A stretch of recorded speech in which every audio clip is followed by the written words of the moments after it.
देखो मूत्र का निर्माण जो है बच्चों, वो देखने से पहले अपन डायरेक्ट क्या ले लेंगे, एक स्लाइड ले लेते हैं, ठीक है। हम लिख रहे हैं यहाँ पे मूत्र निर्माण, यूरिन फॉर्मेशन, गेट इट, मूत्र निर्माण, यूरिन फॉर्मेशन। अब क्या होगा, जब यूरिन फॉर्मेशन होगा या मूत्र का निर्माण होगा तो उसमें 3 स्टेप्स होते हैं बच्चों, ठीक है। क्या होता है, पहले होता है गुच्छ निस्संदन, ठीक है, जिसको इंग्लिश में कहते हैं ग्लोमेरुलस फिल्ट्रेशन,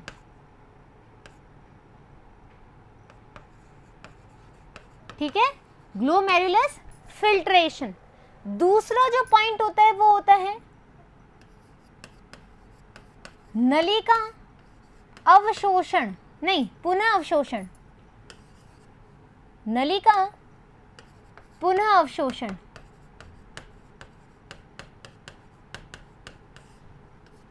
यानी कि ट्यूब्यूलर रीएब्जॉर्प्शन।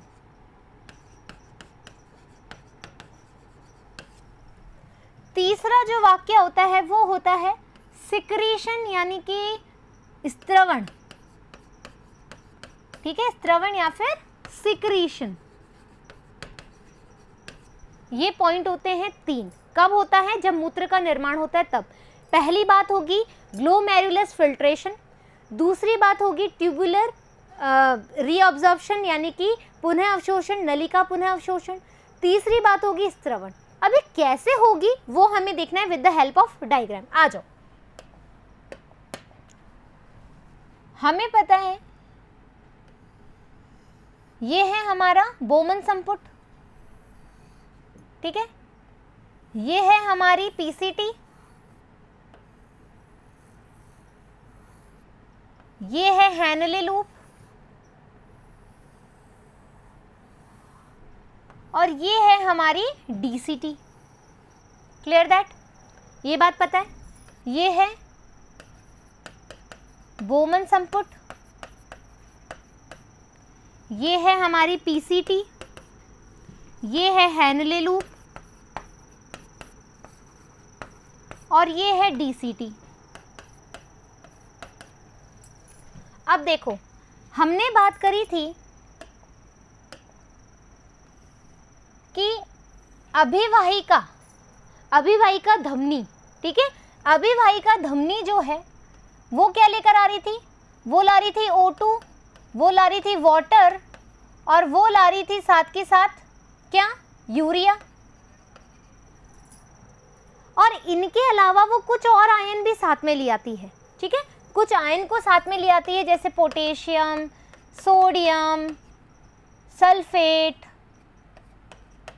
ठीक है, बहुत सारे जो आयन्स हैं, ग्लूकोज, ये भी साथ में वो ले आती है। कौन, जो हमारी है अभिवाही आर्ट्रियोल या अभिवाही धमनी या फिर एफरेंट आर्टियोल ले आती है। अब यहाँ पर तुम्हें पता है यहाँ पे क्या है, तुम्हारा ग्लोमेरुलस है ना, ग्लोमेरुलस है, ये लो ग्लोमेरुलस है, ठीक है। ग्लोमेरुलस के बाद में तुम्हारी वापस से क्या शुरू हो जाती है, इफरेंट आर्टियोल जो पतली होती है, ये लो तुम्हारी इफरेंट आर्टियोल। इफरेंट आर्टियोल से क्या निकलती है, बहुत सारी कैपिलरीज निकलती है जिसको अपन ने पेरिट्यूबुलर कैपिलरीज कहा था या पर नलिका केशिका जाल कहा था, है ना, ये बात याद है। ये क्या हो गई, इसको हमने कहा अपवाही धमनी, ये है हमारी परनलिका केशिका जाल, ठीक है। और फिर चाहिए, यदि ये इधर ऐसे जाती है, ठीक है, और ये ऐसे आती है, ये ऐसे आती है इधर की तरफ, ये थोड़ा सा गुच्छा बन जाएगा ना, परनलिका है ना, ठीक है। तो और ये वापस से कहाँ खुलती है, ये खुलती है कहाँ पे, शिरा में, ठीक है, किसके शिरा में, वृक्क शिरा में, ठीक है, आ गई बात समझ में। और ये क्या है हमारी वासा रेक्टा है। यहां तक किसी को डाउट है, ये अपन ऑलरेडी पढ़ चुके हैं। अभी अपन ने मूत्र निर्माण की प्रक्रिया स्टार्ट नहीं करी है, अभी अपन ने सिर्फ स्ट्रक्चर बनाया। अब करेंगे अपन टॉपिक स्टार्ट, मूत्र के निर्माण का टॉपिक स्टार्ट होगा अब एक्चुअल में, ठीक है। डायग्राम बना लिया, ये तो अपन ने पुराना याद किया है बच्चों। अब देखो क्या होता है, मैंने बोला कि जो अभिवाही धमनी है, जो एफरेंट आर्टियोल है, एफरेंट आर्टियोल डीऑक्सीजनित, ना बाबा ना, ऑक्सीजनित, ऑक्सीजनित ब्लड लेकर के आती है, ऐसे आती है, ऐसे आती है, ऐसे आती है, ऐसे आती है। साथ के साथ क्या क्या चल रहा होता है, यूरिया, बहुत सारे आयंस, ग्लूकोज, वाटर, सब कुछ इसमें होता है, इस रक्त में होगा सब कुछ। अब ये कहाँ जाएगी,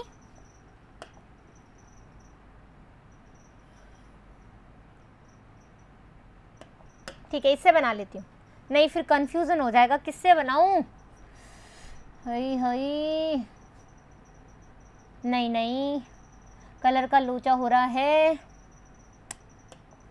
रेड से बनाऊंगी तो दिखेगा नहीं, वाइट से बना देती हूँ, ठीक है, वाइट से बना देती हूँ। यहाँ पर ये जो ग्लोमेरुलस है बच्चों, ये जो ग्लोमेरुलस है, यहाँ पर से तुम्हें पता है ये क्या दे देगा, ये दे देगा, अपन ने पढ़ा था जल दे देगा, जल के साथ में ये दे देगा यूरिया, यूरिया के साथ में, अरे भैया रुको, यूरिया के साथ में ये दे देगा अपने आयन, आयन के साथ में ये दे देगा अपने ग्लूकोज, और भी बहुत सारी चीज़ें। ये जो आर्टरी है, ये कौन सी आर्टियोल है हमारी, एफरेंट आर्टियोल है, वो इस ग्लोमेरुलस को क्या दे देगा, जल भी दे देगा, यूरिया भी दे देगा, आयंस भी दे देगा, ग्लूकोज दे देगा, और फिर ब्लड वापस से फ्लो कहाँ करेगा, इस अपवाही धमनी में, किसके साथ, O2 के साथ, O2 के साथ। ये बात तो क्लियर है। अब क्या होगा बच्चों, सुनो, हमें यहाँ पर क्या चाहिए, बोवन संपुट में हमें क्या चाहिए, सिर्फ अवशिष्ट पदार्थ चाहिए जो हमें नहीं चाहिए, थोड़ा सा जल चाहिए, क्योंकि तुम्हें पता है अपन क्या है, यूरियोटेलिक है, यूरिया उत्सर्जी है, कम मात्रा चाहिए जल की, क्योंकि सारा जल तो अपन नहीं दे सकते। यदि सारा जल दे देंगे यूरिया के निष्कासन में, तो हम क्या करेंगे, हमारी बॉडी में भी तो जल की ज़रूरत होती है ना, ब्लड के फ्लो के लिए भी तो जल की आवश्यकता होती है, तो हम सारा जल नहीं देंगे, हमें कम वाटर देना है। लेकिन यहाँ पर तो रक्त में तो सारा ही वाटर आ गया, सारे आयंस भी आ गए, हमें ये नहीं चाहिए। तो क्या होगा बेटा, ये जो संपुटिका है, और ये क्या है हमारी परिनलिका ट्यूबुलर है, ठीक है, यानी कि ट्यूब्यूल्स है ना, तो ये क्या करेगी, जब ब्लड यहाँ पर गया, ठीक है, ये आयंस वायंस सब यहाँ पर भी आ गए, तो क्या करेगी, ये जो है, किससे इंडिकेट करूँ, इंडिकेट में दिक्कत आ रही, चलो इसी से कर देती हूँ। ये क्या करेगी, वाटर भी ले लेगी अपना, कौन, परिनलिका केशिका जाल, परिनलिका केशिका जाल बोलेगी, अरे तूने तो ज़्यादा वाटर ले लिया, ज़्यादा वाटर ले लिया, मुझे मेरा वाटर चाहिए, मुझे मेरे आयन चाहिए, चाहिए चाहिए चाहिए। तो परिनलिका तो बहुत ज़िद्दी हो जाती है, बोमन संपुटिका बोलता है भैया ले ले, जल्दी कर ले ले और मेरे प्राण छोड़े, ठीक है। तो इसने क्या किया, वाटर भी ले लिया, ग्लूकोज भी ले लिया, आयंस भी ले लिए, यानी कि फर्स्ट स्टेप तो क्या हुआ, फिल्ट्रेशन हुआ ग्लोमेरुलर से, भाई फिल्ट्रेशन हुआ ना, ये देखो गुच्छ निस्यंदन यानी कि ग्लोमेरुलस फिल्ट्रेशन। ग्लोमेरुलस फिल्ट्रेशन में हमारे पास क्या आ गया, हमारे पास जल आ गया, यूरिया आ गया, आयन आ गए, है ना, और ग्लूकोज आ गया। ये कब हुआ, जब हमारा गुच्छ निस्यंदन हुआ। लेकिन जब ये सारी चीज़ें इसके पास आ गई, तो उसने बोला ये वेस्ट प्रोडक्ट नहीं है, ये वेस्ट प्रोडक्ट नहीं है। जो हमारी पेरिट्यूबुलर कैपिलरीज है, जो परिनलिका केशिका जाल, वो बोलती नहीं मुझे तो मेरा सामान चाहिए, मुझे तो मेरा वाटर चाहिए। तो वो क्या करती है, नलिका पुनः अवशोषण करती है। नलिका कौन सी, परिनलिका केशिका जाल जो ट्यूबुलर फॉर्म है, वो क्या करती है, पुनः अपने आयंस, पुनः अपने जल, पुनः अपने जो भी ज़रूरी चीज़ें वो ले लेगी। आ जाओ, इसने क्या किया, पुनः अवशोषण किया। तो फर्स्ट स्टेप ये रहा, जब यहाँ पर क्या हुआ, निस्यंदन हुआ, ठीक है, इससे। दूसरा स्टेप ये रहा, जब ट्यूबुलर से पुनः अवशोषण हुआ,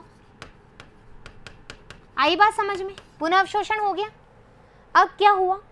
पुनः अवशोषण हुआ, होता गया। अब गलती से क्या होता है, जब यहाँ पर बच्चों, जब यहाँ से अभिवाही धमनी एफरेंट आर्टियोल जब ब्लड लेकर के जाती है अपवाही धमनी में और ये जाता है पेरिट्यूबल नलिका में, तो वो क्या होता है, कुछ अवशिष्ट पदार्थ ले आते हैं अपने साथ। सारे अवशिष्ट पदार्थ यहाँ पर नहीं जाते हैं, कुछ अनावश्यक पदार्थ जिसको आवश्यकता नहीं है रक्त में, वो भी यहाँ ले आते हैं। तो बोमन संपुट क्या बोलता है, अरे भाई ये तुम्हारा काम नहीं है, मेरा काम है, अवशिष्ट पदार्थों का निष्कासन मेरा काम है, तुम ही सारे काम कर लोगी। पहले तो तुमने सारे आयन ले लिए, सारे वाटर ले लिए, अब कम से कम अवशिष्ट पदार्थ तो दो मुझे कार्य करने के लिए। तो वो क्या बोलता है, वो बोलता है सारे अवशिष्ट पदार्थ मुझे वापस से दे दो। तो ये नलिका क्या करती है, स्त्रवण करती है, सिक्रीशन करती है। तो ये कौन सा हो गया, तीसरा स्टेप, जिसको हमने क्या बोला, स्त्रवण। आई होप कि ये क्लियर हो गया कि कैसे हमारे जो मूत्र का निर्माण हो रहा है वो 3 स्टेप में हो रहा है। फिर जो यूरिया है वो आएगा, इधर जाएगा। फिर मैंने तुम्हें बताया डीसीटी से कहाँ खुलेगा, रीनल वेन में खुलेगा। वेन कहाँ जाएगी, ये वेन कहाँ जाए, सॉरी ये एक सीधी नलिका में खुलेगा। ये कहाँ जाएगी, पेल्विस में। पेल्विस से कहाँ जाएगा, यूरेटर में। यूरेटर से कहाँ जाएगा, मूत्र संग्रहण में, मूत्राशय में, और यहाँ से मूत्र मार्ग से यूरिया निकल जाएगा। आई बात समझ में? पूरे चैप्टर का सार हो गया एक तरह से। ये जो अभी अपन ने 2 पार्ट पढ़ाए हैं ना, उसका भी सार है और मूत्र निर्माण का भी सार है। तो एक बार स्क्रीनशॉट ले लो, एक बार स्क्रीनशॉट ले लो ढंग से, ताकि चीजें क्लियर हो जाए। Clear that? आगे बढ़े अपन। तुम्हारी एनसीईआरटी की बुक क्या कहती है वो पढ़ लेते हैं।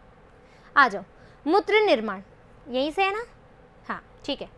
मूत्र निर्माण में 3 मुख्य प्रक्रियाएं सम्मिलित हैं। कौन सी? गुच्छे निस्यंदन, अभी बताया, फिल्ट्रेशन हो रहा है ग्लोमेरुलस से, किसका, वाटर का भी हो गया, ग्लूकोज का भी हो गया, आयन का भी हो गया, है ना। पुनः अवशोषण, जब हमारी ट्यूबुलर ने बोला कि अरे मेरा वाटर दे दे भैया, मेरा आयन दे दे, पूरा वाटर तो मैं नहीं दे सकती तुम्हें, मुझे ब्लड के लिए चाहिए, तो पुनः अवशोषण हुआ। तीसरा स्त्रवण, जब बोमन संपुट ने बोला कि अरे मैं हूँ, मैं जो कि अवशिष्ट पदार्थों का निष्कासन करेगा, तुम क्यों लेकर के घूम रही हो, तो वो अपने जो ट्यूबुलर है वो वापस से स्त्रवण करने लग जाती है। हो गए तीनों पॉइंट क्लियर? तीनों पॉइंट क्लियर हो गए जो अपन ने बोले। अब देखो गुच्छ निस्पंदन, ठीक है। तो अपन क्या देख रहे हैं, अपन ने देख लिया कि किस तरीके से जो 3 स्टेप्स है ना। अपन ने अभी 3 चरण देखे डायग्राम के सहित कि कैसे जो 3 चरण हैं वो मूत्र निर्माण में हेल्प करते हैं। अब अपन देखेंगे कि आखिरकार ये 3 चरण हैं क्या, ठीक है। तो सबसे पहला जो चरण है वो है गुच्छ निस्पंदन। गुच्छ निस्पंदन यानी कि ग्लोमेरुलस में फिल्ट्रेशन कैसे होता है। गुच्छ निस्पंदन का मतलब होता है ग्लोमेरुलस फिल्ट्रेशन, ठीक है, ग्लोमेरुलस फिल्ट्रेशन। मूत्र निर्माण के प्रथम चरण में केशिका गुच्छ द्वारा रक्त का निस्यंदन होता है, जिसे गुच्छ या फिर गुच्छीय निस्यंदन कहते हैं। ये बात तो हमें पता लग गई। हो क्या रहा है, वृक्कों द्वारा प्रति मिनट औसतन, देखो ये लाइन समझने के लिए अपन को क्या करना पड़ेगा, पहले कुछ चीजें समझनी पड़ेगी, ठीक है। क्या समझनी पड़ेगी, आ जाओ। स्लाइड ली हमने, ठीक है, स्लाइड हमने ले ली। अब देखेंगे कि हो क्या रहा है। देखो बच्चों, अपन ने क्या बात करी है, हमने नेफ्रॉन का स्ट्रक्चर बनाया था, ठीक है। नेफ्रॉन का स्ट्रक्चर 2 पार्ट से मिलकर बना हुआ था। किससे बना हुआ था, वृक्काणु और नेफ्रॉन एक ही बात है। अब तो तुम यूज्ड टू हो गए होगे उसको नेफ्रॉन बोलने में, या वृक्काणु बोलो, इट्स अप टू यू, कोई प्रॉब्लम नहीं है, कोई दिक्कत नहीं है। अपन दोनों टर्म्स यूज कर लेंगे, वृक्काणु सॉरी और नेफ्रॉन। 2 पार्ट से मिलकर बने थे। हमने बोला था एक तो गुच्छ था, है ना, जिसको अपन ने ग्लोमेरुलस बोला था। क्या बोला था, ग्लोमेरुलस। दूसरा बात था रीनल ट्यूब्यूल। रीनल ट्यूब्यूल के भी अपने पार्ट्स थे। कौन कौन से पार्ट्स थे, बोमन्स कैप्सूल यानी कि बोमन संपुटिका, फिर हमने बोला था पीसीटी, फिर बोला था हैनले लूप, और फिर बोला था डीसीटी। ये बात तो तय है, ये बात हम कर चुके हैं। अब देखो क्या हुआ, अभी हमको जो चीज समझनी है वो समझो।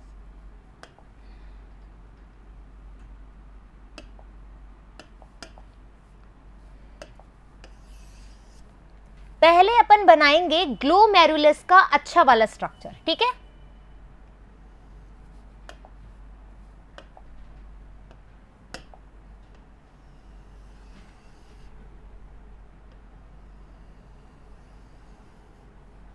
क्या बना रहे हैं? ग्लोमेरुलस का अच्छा सा प्यारा सा डायग्राम बना रहे हैं अपन।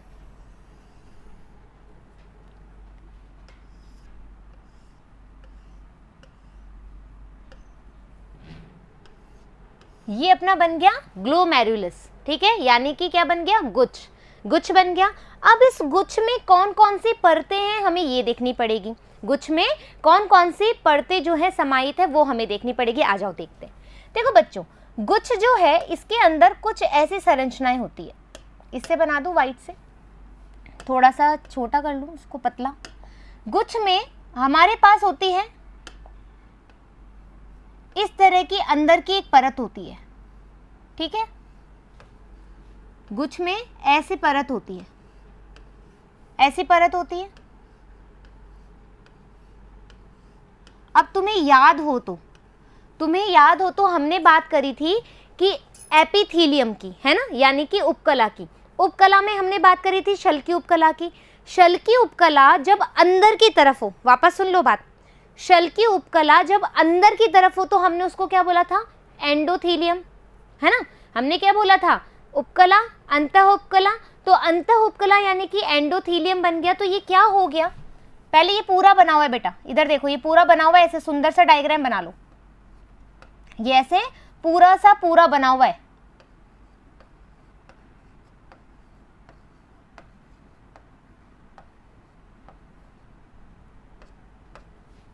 हो गई? बिल्कुल सही बना है, बहुत सुंदर सा चित्र बना है। अब देखो, ये जो अंदर, ये जो तुम्हें पता लग रहा है, इसमें क्या है? पोर्स भी हैं, इसमें क्या है? छिद्र भी हैं। क्या है? बहुत सारे छिद्र हैं इसमें।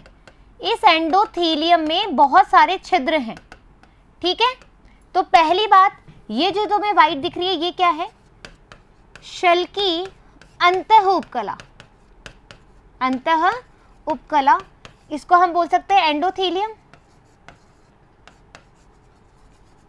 एंडोथीलियम, एंडोथीलियम है और इसके अंदर छेद हैं, है ना, इसके अंदर छेद हैं।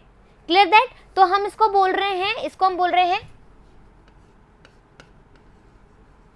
Fenestrated, fenestrated endothelium. फेनेस्ट्रेटेड का मतलब होता है किसी चीज को गमन करने के लिए जगह देना।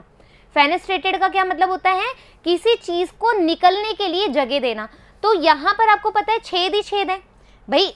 रक्त जो है, रक्त जो बोमन्स कैप्सूल में आएगा, बोमांस कैप्सूल में आएगा तो वो छेदों के द्वारा ही तो आएगा, हाँ या ना? ब्लड आएगा तो ये छेदों के द्वारा आएगा। तो ये छेद वाली जो अंदर की उपकला है, जो कि शल की उपकला थी लेकिन अंदर की तरफ है, तो हमने इसको अंतः उपकला बोल दिया। तो हम क्या बोलेंगे? फेनेस्ट्रेटेड एंडोथीलियम है ये। फेनेस्ट्रेटेड एंडोथीलियम या फिर शल की अंतः उपकला जो है, यहाँ पर इसमें पोर्स होते हैं जिसकी वजह से रक्त जो है बोमन्स कैप्सूल में आता है। ये बात समझ में आ गई? अब सुनो दूसरी बात। अब हमें ब्लैक कलर दिखता है कि यहाँ पे दिखता है यार? अब क्या होता है, तुमने यदि टिश्यू वाला चैप्टर पढ़ा है तो हमने बोला था एक बेसमेंट मेम्ब्रेन भी होती है, एक आधार पर एक परत भी होती है जो कि क्या करती है? ऑक्सीजन देने का कार्य करती है। ये बात पता है? न्यूट्रिशन देने का कार्य करती है। जब उपकला होती है और उपकला के नीचे एक आधार में भी एक परत होती है जिसको अपन बोलते हैं बेसमेंट मेम्ब्रेन।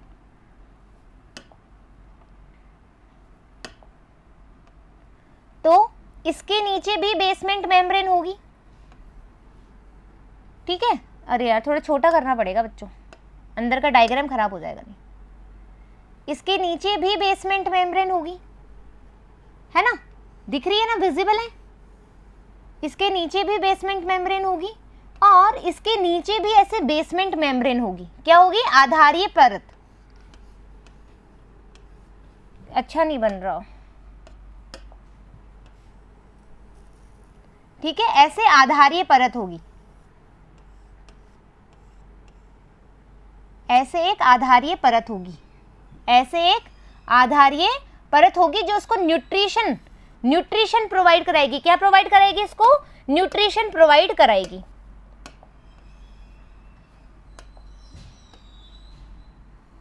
आई बात समझ में? दूसरी परत, एक परत क्या है हमारी, एक परत है हमारी फेनेस्ट्रेटेड एंडोथीलियम, शल की अंतः उपकला, जिसमें कि पोर्स हैं।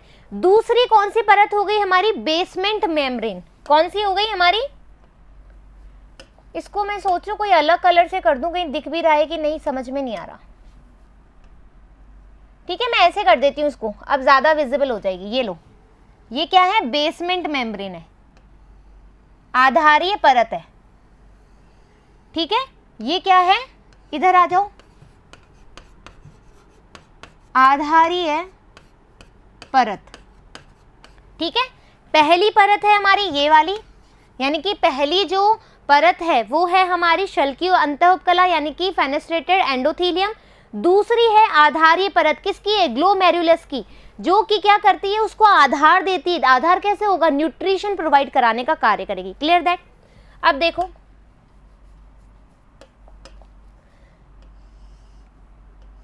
ये क्या है, ये है तुम्हारी अभिवाही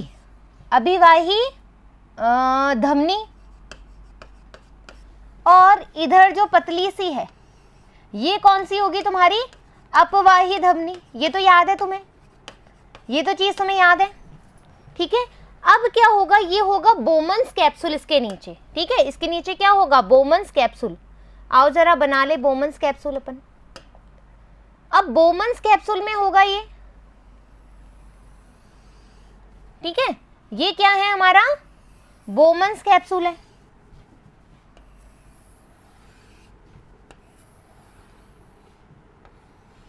ये हैनले लूप, ये डीसीटी, ये हैनले लूप और ये डीसीटी। डीसीटी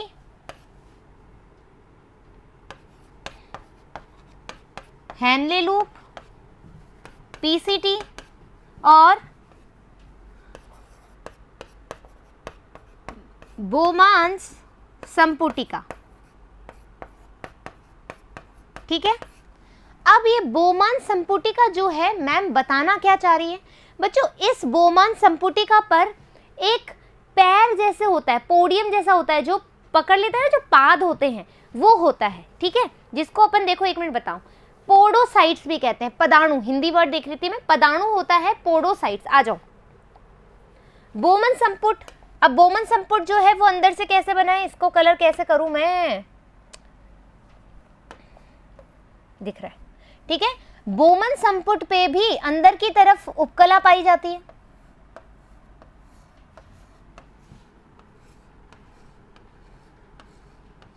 ठीक है, ये जो उपकला है इसमें भी क्या है, छिद्र हैं, इसमें भी क्या है, छिद्र हैं, इस उपकला में भी।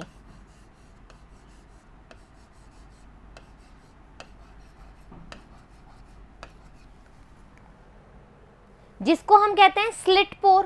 क्या कहते हैं, खांच छिद्र या फिर स्लिट पोर। ठीक है, इसको हम बोलेंगे स्लिट पोर या फिर खांच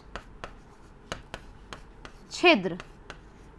ठीक है, स्लिट पोर या फिर खांच छिद्र अपन इसको बोलेंगे। क्यों, ये भी किसकी बनी हुई है, उपकला की। कौन सी उपकला की, शल की उपकला की, इसमें भी छिद्र है। अब सुनो,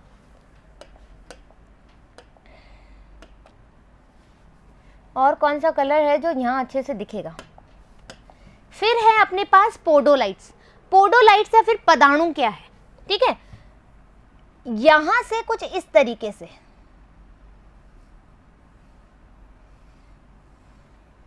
ऐसे कुछ इस तरह की शेप है, पैरों जैसी।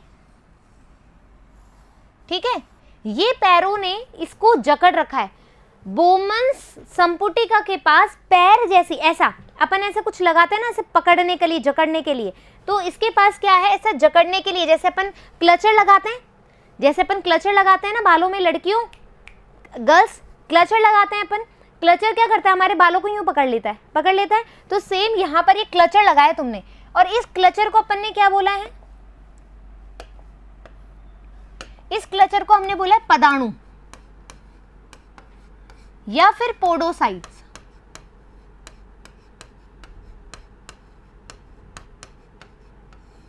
ठीक है, इसको हमने बोला पदाणु या पोडोसाइट्स। अब देखो क्या हो रहा है, अब सुनो मेरी बात। ये 3 परत है बच्चों। पहली परत शल की उपकला, दूसरी परत आधारीय परत, और तीसरी मैं यहां लिख दूं, तीसरी हमारे पास पोडोसाइट। पोडोसाइट किसके साथ है? स्लिट पोर के साथ है। ठीक है, स्लिट पोर के साथ है। ये 3 परतें जो हैं वो गुच्छीय निस्पंदन में हेल्प कर रहा है। किस में कर रहा है? ग्लोमेरुलस फिल्ट्रेशन में हेल्प कर रही है ये तीनों परत। कौन कौन से तीनों परत? एक तो ग्लोमेरुलस के अंदर की जो शल की उपकला से बनी हुई है, यानी कि फेनेस्ट्रेटेड एंडोथीलियम, यानी कि शल की अंतः उपकला, पहली परत। दूसरी परत जो इस ग्लोमेरुलस को, है ना, जो ये गुच्छी है, इसको लिख दूं क्या मैं, ये गुच्छ है ना, जो ये गुच्छ है इसको एक आधार दे रही है, एक बेसमेंट दे रही है, ताकि उसको अच्छे से न्यूट्रिशन मिल सके, ऑक्सीजन मिल सके। तो एक बेसमेंट वाली परत है जिसको अपन ने आधारीय परत लिख दिया, या फिर अपन इसको लिख देंगे बेसमेंट लेयर, बेसमेंट लेयर या फिर मेम्ब्रेन। ठीक है, ये बेसमेंट मेम्ब्रेन। उसके बाद में जो बोमेन संपुटिका है, बोमेन संपुटिका के अंदर भी एक उपकला होती है जिसमें छिद्र होते हैं, जिसको अपन क्या बोलते हैं? स्लिट पोर या फिर खांच छिद्र। ठीक है, और इसको पकड़ रखा है इस ग्लोमेरुलस और जो हमारा बोमेन संपुटिका, इसको पकड़ रखा है एक क्लचर ने, जिसको हमने क्या बोला? पदाणु या पोडोसाइट। ये तीनों की तीनों लेयर जो है गुच्छीय निस्पंदन में हेल्प कर रही है। कैसे? आ जाओ।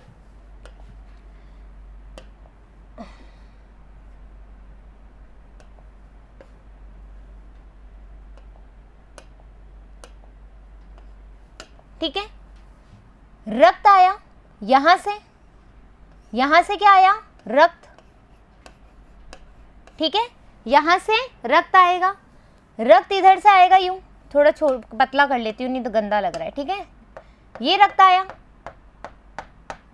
ठीक है, हमने बात करी थी रक्त अपने साथ क्या क्या लेकर आ रहा है? आयंस भी ला रहा है ना, और जो हमारा ग्लूकोज है वो भी ला रहा है, जल भी ला रहा है, ऑक्सीजन भी ला रहा है, और यूरिया भी ला रहा है। तो इस वाले जो ये परत है बच्चों, वहां से क्या क्या आ जाएगा? वहां से आ जाएगा अपना यूरिया, है ना, आयंस भी आ जाएंगे, आयंस आ जाएंगे, ग्लूकोज आ जाएगा, और हमारा H2 आ जाएगा। ये बात हमने कर ली थी कल, है ना, मतलब कल क्या मतलब ने, अभी इससे पहले हमने ये बात कर ली कि अपने पास ये चीजें आ जाती है। Clear that?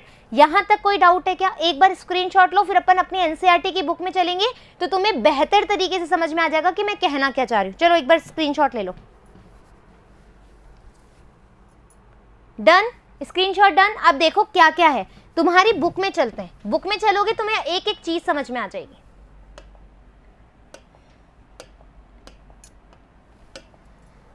हमने यहां से बोला, ये बात अभी मैं समझाऊंगी, ये मैंने अभी समझाई नहीं है, पहले ये समझ लो तब जाकर के ये बात इजीली समझ में आएगी। गुच्छ की कोशिकाओं का रक्तदाब रुधिर के 3 परतों में से निस्यंदन करता है। जो रक्त का दाब है, जो ब्लड प्रेशर है या जो रुधिर है, वो 3 परतों से फिल्ट्रेशन करता है ग्लोमेरुलस में। जो गुच्छ निस्यंदन है वो 3 परतों की सहायता से ब्लड को ले जाता है। कौन कौन सी है? ये 3 परतें हैं। गुच्छ की रक्त केशिकाएं की आंतरिक उपकला, ठीक है, ये जो गुच्छ है उसकी आंतरिक या फिर अंतः उपकला। ठीक है, ये बात हमने बोली। बोमेन संपुट की उपकला, बोमेन संपुट की उपकला जिसमें क्या है? छिद्र है। बोमेन संपुट की उपकला, ये उपकला है बोमेन संपुट की, जिसको अपन ने क्या बोला? स्लिट पोर और खांच छिद्र। फिर इसके बाद में कहाँ गया? इन दोनों परतों के बीच में पाए जाने वाली एक आधार झिल्ली, वो दोनों परतों के बीच क्या पाई जा रही है? एक आधार झिल्ली पाई जा रही है, जिसको अपन क्या बोल रहे हैं? आधार झिल्ली या फिर बेसमेंट मेम्ब्रेन। बेसमेंट मेम्ब्रेन किस किस के बीच में पाई जा रही है? किस किस के बीच में पाई जा रही है? ये देखो, ग्लोमेरुलस के बीच में और बोमन संपुटिका के बीच में ये आधार पाई जा रही है, ये आधार झिल्ली, आधार झिल्ली, आधार परत मैंने बोला जो, ठीक है, समझ में आ गई ये बात। अब क्या बोल रहा है, ये दोनों परतों के बीच पाई जाने वाली है। अब एक और जो है वो क्या है, बोमन संपुट की उपकला कोशिकाएं, बोमन संपुट की जो उपकला कोशिकाएं हैं उस पे पदाणु पोडोसाइट्स कहलाती हैं, जो विशेष प्रकार के विन्यासित होती हैं। जो हमारी उपकला है, किसकी? बोमन संपुट की जो उपकला अपन ने बनाई ना अपन ने, बोमन संपुट है, इसकी उपकला बनाई, ठीक है, और इस पे एक स्पेशल टाइप का कुछ स्ट्रक्चर बनाया, इसको हमने क्या बोला? पदाणु बोला। और चूंकि इसमें अलग से छिद्र विन्यासित है तो हमने क्या बोला? इसको स्लिट पोर। ये बात हमने करी है, देखो आ जाओ, ये हो गया हमारा पदाणु और इसके अंदर स्लिट पोर प्रेजेंट है। ये कहाँ पर प्रेजेंट है? ये प्रेजेंट है आपकी बोमन संपुट की उपकला पे, यही बात हमने बोली है, क्लियर दैट, ठीक है, जिससे कुछ छोटे छोटे अवकाश बीच में रह जाते हैं और इन्हें निस्संदन खाच या खाच छिद्र या स्लिट पोर कहते हैं। ये बात समझ में आ गया। इन झिल्लियों से ही रुधिर इतनी अच्छी तरह से छनता है। जो छेद हैं ये कुछ तो ग्लोमेरुलस में प्रेजेंट है, जिसको अपन ने फ्रेसिनेटेड एंडोथीलियम कहा है ना, और एक बेसमेंट वाली लेयर में कहा। फिर ये कहाँ जाकर का आ रहा है? पोडोसाइट के अंदर जो उपकला है, पोडोसाइट के अंदर की तरफ जो उपकला है बोमन संपुट की, उसके साथ मिलकर के स्लिट पोर बनाए। वहां से ब्लड आराम से, देखो यहाँ पे भी छिद्र है, यहाँ पर भी छिद्र है, और यहाँ पर जो अपन ने बनाया है यहाँ पर भी छिद्र है। तो ब्लड जब आएगा तो ब्लड आराम से छन के आराम से आ सकता है ना, ब्लड आराम से छन के आ सकता है, यहाँ पे आ सकता है, ठीक है। तो जिससे रुधिर के प्लाज्मा की प्रोटीन को छोड़कर प्लाज्मा का शेष भाग छन जाता है और संपुट की गुहा में इकट्ठा हो जाता है। यहां पर जब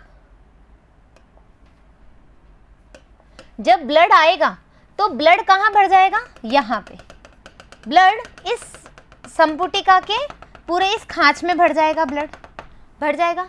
अब देखो, तुम्हें पता हो, तुम्हें याद हो, जब अपन ने सर्कुलेटरी सिस्टम पढ़ा था तो मैंने बोला था कि जो हमारा रक्त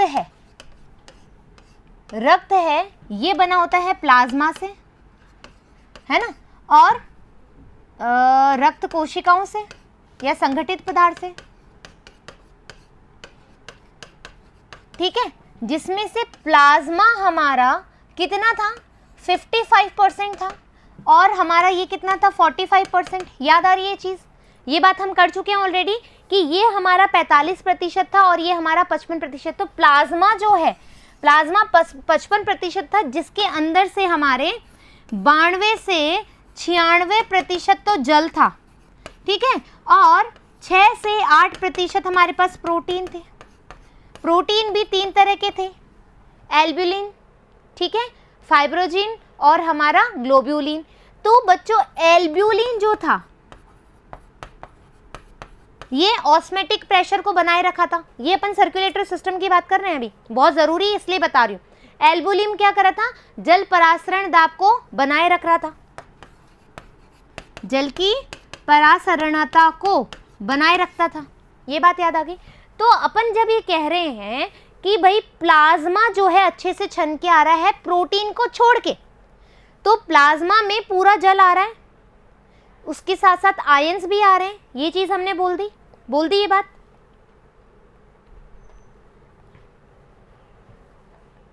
और संपुट की गुहा में इकट्ठा हो जाता है और इसे ही हम क्या कह रहे हैं? अल्ट्रा फिल्ट्रेशन कह रहे हैं, ठीक है। क्या कह रहे हैं अपन? Ultra filtration. अल्ट्रा फिल्ट्रेशन से पहले बच्चों एक बात देखो, हम कह रहे हैं GFR, ग्लोमेरुलस फिल्ट्रेशन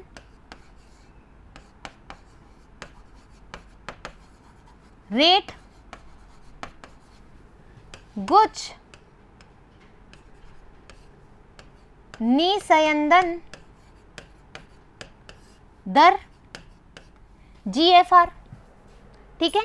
GFR को जब तुम पता लगाओगे, GFR का जब तुम पता लगाओगे तो तुम पाओगे कि 125 मिलीलीटर पर मिनट होती है इधर,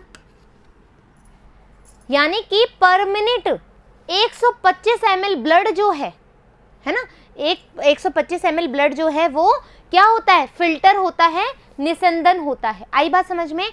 1 मिनट में ग्लोमेरुलस 125 ml ब्लड को फिल्टर करता है। बात समझ में आ गई? ये रेट क्या कहलाती है? ये कहलाती है GFR, ग्लोमेरुलस फिल्ट्रेशन रेट। और पर मिनट तो ये करता है, और 180 लीटर पर डे करता है, यानी कि 180 लीटर प्रतिदिन। प्रतिदिन की बात करेंगे तो 180 लीटर करेगा, और पर मिनट की बात करेंगे तो 125 ml करेगा। आई बात समझ में? Clear that?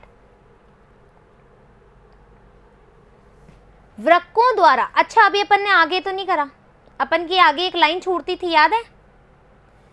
वृक्कों द्वारा प्रति मिनट औसतन 1100 से 1200 मिली रक्त का निस्संदन होता है। इस लाइन को अपन यहीं बता देते हैं। ये कह रहा है जो वृक्क है, जो किडनी है, ये टोटल ब्लड कितना होता है? टोटल ब्लड आपको याद हो तो 5000 मिलीलीटर या 5 लीटर अपना टोटल ब्लड है। टोटल ब्लड जो क्या होता है, सर्कुलेट को क्या बोलते हैं? परिसंचरण, परिसंचरित होती है कितने मिनट में? 72 मिनट में, है ना? 72 बीट्स पर मिनट पे, ठीक है? 72 बीट्स पर मिनट में होता है ना? यानी कि एक मिनट के अंदर 72 बार हमारा ब्लड पंप होता है, और वो क्या करता है, टोटल ब्लड को फेंक देता है। टोटल ब्लड कितना है? 5000 मिलीलीटर या फिर 5 लीटर।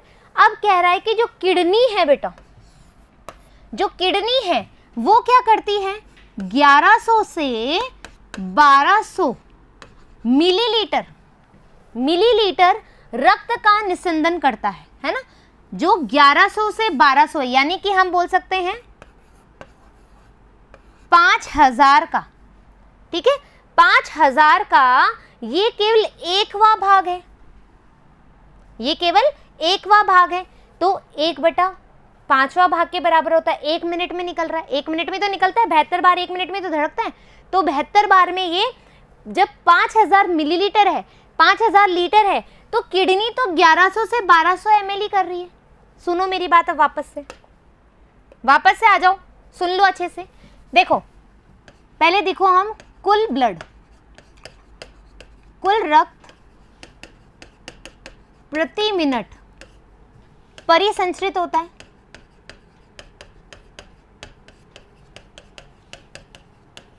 कितना होता है? 5000 मिलीलीटर या फिर 5 लीटर। ये बात अभी हमने बोली। फिर हम बोल रहे हैं दूसरी लाइन कि जो वृक्क है वो गुच्छ निस्संदन द्वारा 1100 से 1200 मिलीलीटर रक्त पर मिनट में फिल्ट्रेट करता है। ये बात बोली। अब सुनो मेरी बात, तुम्हें पता है 1100 से 1200, ये तो होल ब्लड की बात कर रहा है ना, मतलब ये पूरे रक्त की बात कर रहा है। लेकिन तुम्हें पता हो तो जो फिल्ट्रेशन होता है वो सिर्फ प्लाज्मा का होता है। अभी जस्ट पहले लाइन पढ़ी थी हमने, सिर्फ प्लाज्मा का होता है। तो ब्लड में प्लाज्मा कितना है? 55%, और जो सेल्स होती हैं वो कितनी है? 45%। तो अपन 1100 और 1200 का 55% निकाले तो लगभग 600 ml मान लें क्या? लगभग 600 ml मान लें, हाँ या ना? यदि 600 ml क्या कर रहा है, 600 ml प्लाज्मा जो है वो पर मिनट निस्संदन हो रहा है। 600 मिलीलीटर प्लाज्मा जो है वो निस्संदन हो रहा है। कब जी? अब इसमें जब ग्लोमेरुलस में फिल्ट्रेशन होगा तब। ये बात समझ में आ गई? ये बात समझ में आ गई कि 600 ml कैसे निकाला? जब अपन ने 1100 से 1200 में, क्योंकि ये तो पूरा रक्त है ना। अपन को तो प्लाज्मा के बारे में बात करनी है क्योंकि प्लाज्मा ही क्षमता है।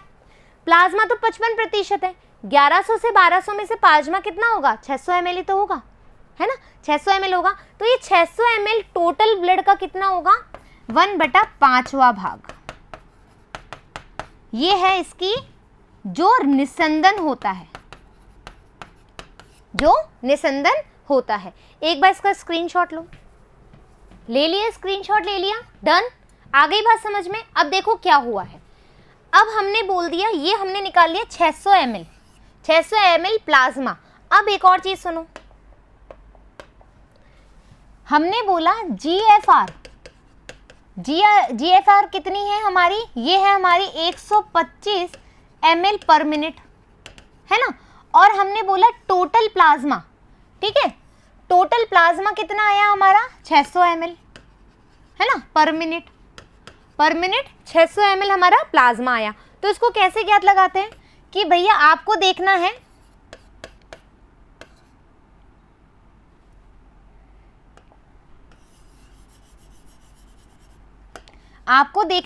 FF की रेट। अब तुम बोलोगे मैम FF क्या है? FF का मतलब होता है फिल्ट्रेशन फ्रैक्शन।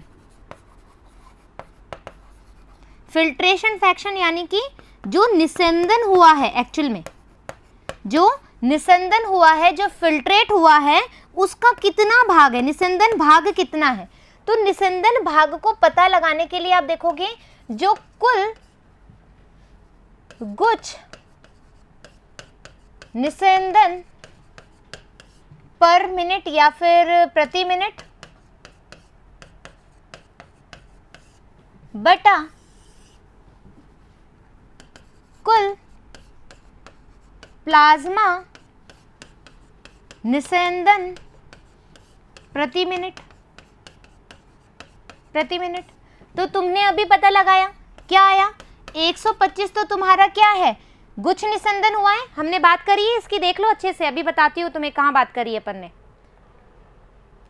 अरे कहाँ गया अपना वो? अच्छा अपन पीछे चले गए ना। यहाँ पर अभी अपन ने बताया प्लाज्मा, फिर हमने GFR वैल्यू देखी तो थी, अभी GFR वैल्यू हमने देखी थी। ये देखो ग्लोमेरुलस निस्संदन दर 125 ml पर मिनट है ना। तो अभी अपन ने क्या किया? हमने क्या किया? 125 गुच्छ निस्संदन प्रति मिनट, और इसमें जो प्लाज्मा, जो पूरे ब्लड कितना था 1100 से 1200 ml, उसमें से प्लाज्मा कितना निस्संदित हुआ है वो रेट कितनी निकाली अपन ने? 600 ml। इससे जस्ट पहले निकाली, ये 600 ml अपन ने निकाल ली 600 ml। आ जाओ, 600 ml निकालोगे कैसे? यदि अपन 55/100 इंटू 1200 करोगे तो लगभग अपनी ये रेट आ जाएगी। Clear that? इसलिए तो फिर हमने यहाँ क्या किया? 600 किया। जब 600 किया तो ये लगभग आ गया हमारा 20%। तो हमारी फिल्ट्रेशन फ्रैक्शन रेट क्या आई? निस्संदन भाग कितना आया? जो कि निस्संदन हुआ है, जो निस्संदित हुआ है, जो फिल्ट्रेट हुआ है, वो हुआ है हमारा 20%। ठीक है, ये मैंने इतनी चीजें क्यों बताई है, जबकि आपकी एनसीईआरटी में तो एक एक लाइन लिखी हुई है बेटा। एनसीईआरटी में तो एक एक लाइन लिखी है, लेकिन नीट के एग्जाम में ऐसे ही क्वेश्चन आते हैं जो आप नहीं कर पाते हो। तो नीट के लिए भी इम्पॉर्टेंट है, और जो बच्चे बायोलॉजी के हैं तो बायोलॉजी की चीज़ें तो समझो, आप अपने शरीर की चीज़ें तो समझ रहे हो। तो कुछ बच्चे ये सोचेंगे अरे हमें नीट से क्या करना है, मुझे देना ही नहीं, मुझे तो 11वीं पास करनी है। तो बेटा उसके लिए तो मैं कुछ नहीं कर सकती, लेकिन एक बायोलॉजी का स्टूडेंट होने के नाते आपको ये चीज़ें ज़रूर पता होनी चाहिए कि आपकी बॉडी में चलता क्या है, आपकी बॉडी में होता क्या है। देखो बच्चे, जो कॉमर्स के बच्चे होते हैं ना, वो अपनी पूरी कैलकुलेशन रखते हैं, अपना अच्छा अकाउंट्स डिटेल रखते हैं, अपनी सारी चीज़ें देखते हैं। आर्ट्स के जो बच्चे होते हैं उनका हिस्ट्री अच्छा होता है, किसी की ड्राइंग अच्छी होती है, किसी का खाना बनाने का तरीका अच्छा होता है। तो आप साइंस के बच्चे होकर के अपनी बॉडी के बारे में जानकारी लेना पसंद नहीं करोगे, करोगे ना? तो बस यही सोच करके कर लो जो नीट नहीं देना चाह रहा है। ठीक है, आ गई बात समझ में? तो एक बार तुम कहाँ से स्क्रीनशॉट लोगे? एक बार ये स्क्रीनशॉट लो, ठीक है, ले लिया। फिर उसके बाद हमने ये बात करी, ये स्क्रीनशॉट लो। फिर हमने GFR रेट से FF वाला फिल्ट्रेशन फ्रैक्शन निकाल लिया, ये वाला निकाल लिया तुमने, आ गई बात। अब देखो क्या है,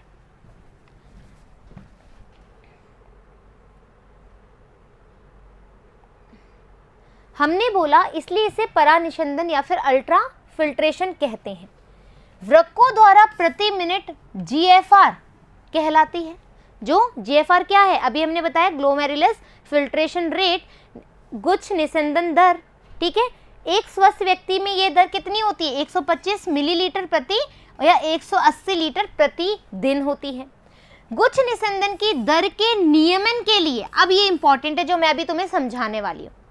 गुच्छ निस्यंदन की दर के नियमन के लिए वृक्कों द्वारा क्रियाविधि जो अपनाई जाती है वो देखो कैसे,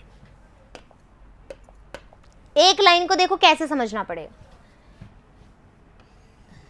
ये हमारी ग्लोमेरुलस है यानी कि गुच्छ है, ठीक है। ये हमारा बोमन संपुट है,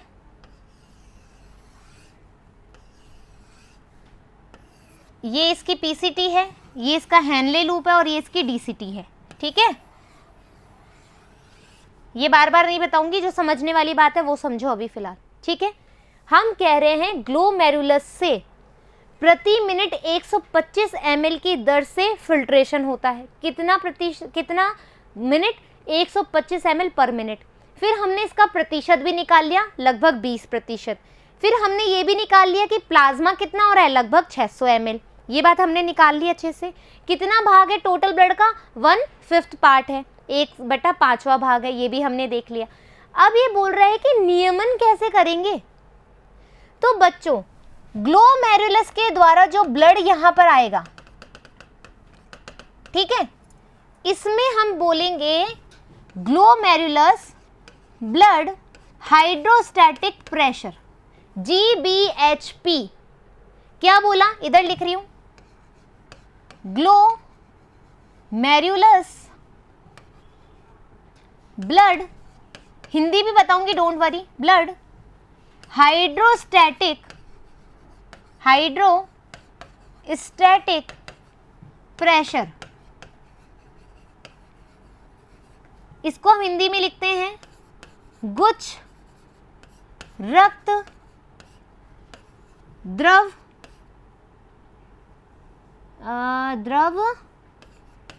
स्थैतिक दाब, ठीक है, गुच्छ रक्त द्रव स्थैतिक दाब। इसका ये जो GBHP है, ग्लोमेरुलस के द्वारा ब्लड पे लगाया गया प्रेशर, ग्लोमेरुलस में ब्लड जो दबाव लगा रहा है वो कितना होता है, वो होता है आपका 60 mmHg। ये हम पढ़ चुके हैं, mmHg क्यों लगता है प्रेशर पे। प्रेशर हमेशा कैसे नापा जाता है, mmHg से नापा जाता है। तो 60 mmHg किसका प्रेशर है, जो गुच्छ के द्वारा रक्त में, जो गुच्छ में रक्त के द्वारा लगाया जा रहा है। यानी कि अब ये जो प्रेशर है वो कैसे दिखेगा, ये जो प्रेशर है बोमन संपुट की तरफ जा रहा है, ये कितना है, ये है 60 mmHg। ये प्रेशर लग रहा है, किसके द्वारा लग रहा है, ये ग्लोमेरुलस के द्वारा लग रहा है। फिर गुच्छ रक्त दाब स्थैतिक दाब के बाद में क्या होगा कि जो कैप्सूल है, कैप्सूल यानी कि संपुटिका है, संपुटिका बोलेगी मेरे को भी दबाव लग रहा है। मेरे को दबाव क्यों लग रहा है कि भैया जो आयंस हैं, जो आयंस है वो मुझे नहीं चाहिए। आयंस को कौन प्यार करता है, वाटर प्यार करता है ना, पोलर होते हैं ना भाई, पानी बहुत प्यार करता है। पानी कहाँ है, इधर ऊपर है ना। तो आयंस बोलेंगे नहीं, मुझे तो मेरा पूरे आयंस मुझे वापस चाहिए, या फिर वाटर जो है वो नीचे की तरफ आ जाएगा। तो प्रेशर लग रहा है, ऑस्मोटिक प्रेशर लग रहा है, परासरण दाब लग रहा है, हाँ या ना। परासरण दाब जब इसके द्वारा लग रहा है बच्चों, जब परासरण दाब इस संपुटिका के द्वारा लग रहा है तो इसको हम क्या बोलेंगे, blood कोलोडियल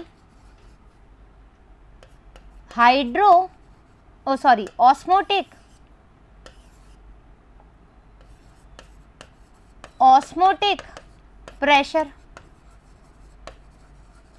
blood colloidal osmotic pressure, जिसको अपन शॉर्ट फॉर्म में बोलते हैं BCOP। ये कितना होता है BCOP, BCOP कितना होता है अपना, ये होता है अपना 30, कितना होता है ये अपना 30 ml mm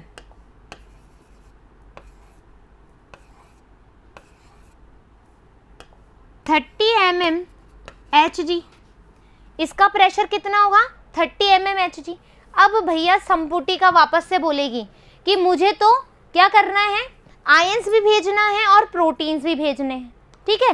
तो ये संपुटी का बोलेगी मुझे प्रोटीन्स भी भेजने हैं, क्योंकि प्लाज्मा में प्रोटीन क्या करता है, प्रोटीन आता नहीं है ना, आपको पता है प्लाज्मा में जो प्रोटीन है वो नहीं आता, सिर्फ वाटर आता है। तो प्रोटीन बोलेगा कि प्रोटीन यदि आ जाता है संपुटिका में, मान लो आ गया गलती से, तो वो भी एक प्रेशर लगाएगा, एक प्रेशर लगाएगा। तो एक और तीसरा प्रेशर यहाँ पर लगेगा संपुटिका के द्वारा, तो इसको हम क्या बोलेंगे, कैप्सुलर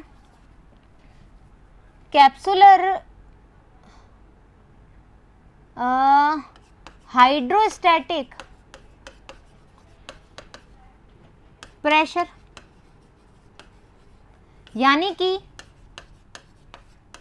संपुटकीय द्रव स्थैतिक दाब, ठीक है। स्थैतिक दाब कौन सा है ये, हाइड्रोस्टैटिक, कैप्सुलर हाइड्रोस्टैटिक प्रेशर, यानी कि संपुटिक द्रव स्थैतिक दाब लगाया। ये कितना होता है बच्चों, ये होता है 20 mm Hg। ये दाब है कैप्सुलर हाइड्रोस्टैटिक प्रेशर, संपुटकीय द्रव स्थैतिक दाब तो है 20 HHmg। GBHP कितना है, 60 mm Hg। और जो हमारा ब्लड कॉलोइडल ऑस्मोटिक प्रेशर है, यानी कि रक्त के द्वारा जो प्रोटीन जो नहीं आ पा रहे थे उसमें भी एक प्रेशर हो रहा है, जो आयंस है वो ऊपर की तरफ खिंचाव कर रहे हैं, तो ये जो प्रेशर है वो कितना है, 30 mm Hg। क्या हो रहा है, क्या कहना चाह रही है मैम, मैम तुम्हें बताना चाह रही है अल्ट्रा फिल्ट्रेशन क्या होता है, अल्ट्रा फिल्ट्रेशन कैसे होता है और उसका नियमन कैसे होता है। तो अल्ट्रा फिल्ट्रेशन क्या हो गया,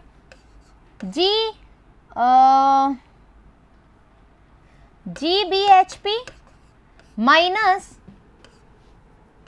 BCOP माइनस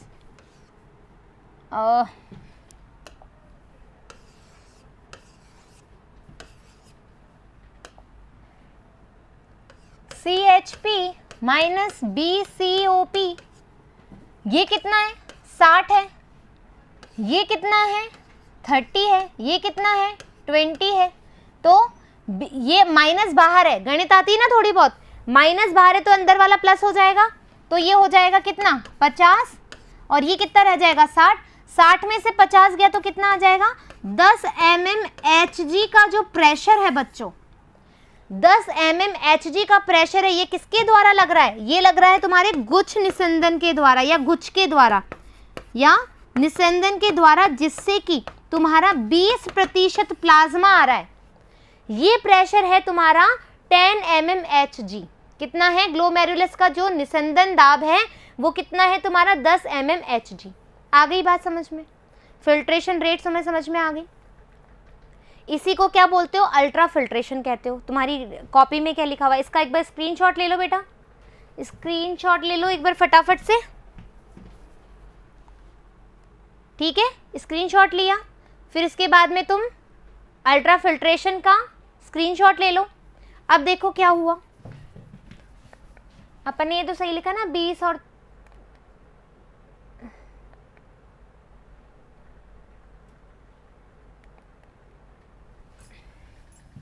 ये इधर कर लेना और ये इधर कर लेना, ठीक है। कोई दिक्कत नहीं है, इससे कोई दिक्कत नहीं होती, मैथ्स में सब जानते हैं, ठीक है। ये इधर कर लेना और ये इधर कर लेना, या मैं कर ही देती हूँ, छोड़ो। ये हो जाएगा 20, ये हो जाएगा 30, ठीक है, होगा तो 50 ही, ठीक है। क्लियर दैट, आ गई बात समझ में। अब देखो क्या होगा, लेकिन फिर तुम बोलोगे मैम बड़ा तो 30 है, तो माइनस का निशान तो होगा नहीं अंदर प्लस के, अच्छा माइनस, फिर माइनस माइनस प्लस हो जाएगा ना, अच्छा फिर दिक्कत करेगा, चलो छोड़ो मैं चेंज ही कर देती हूँ।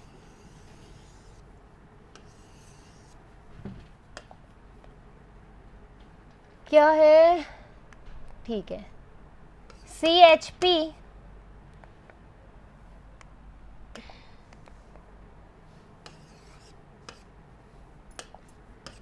BCOP minus CHP, 30 minus 20। अब क्लियर दैट? आ गई बात समझ में? स्क्रीनशॉट ले लो एक बार। डन? डन? ठीक है। अब तुम्हारी बुक क्या कह रही है, आ जाओ।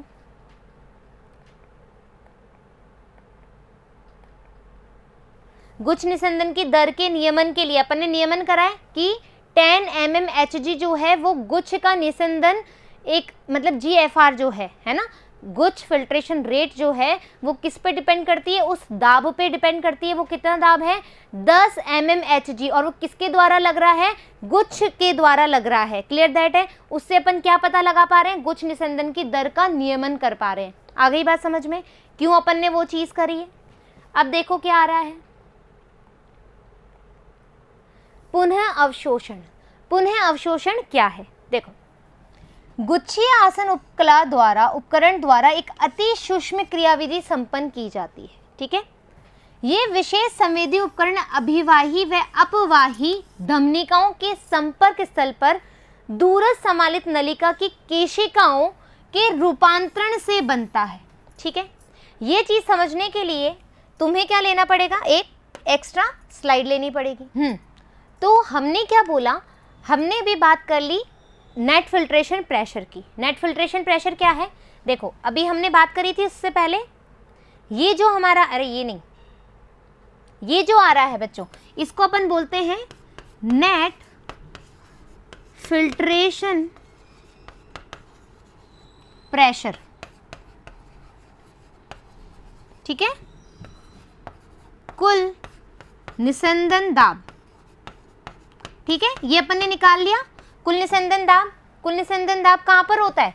ये देखो, ये हमारा बोमन संपुटिका, ये आगे की बाद में बात करेंगे। ये ग्लोमेरुलस, इस पे जो प्रेशर लग रहा है बच्चों, इस पे जो प्रेशर लग रहा है, ये टोटल कितना है?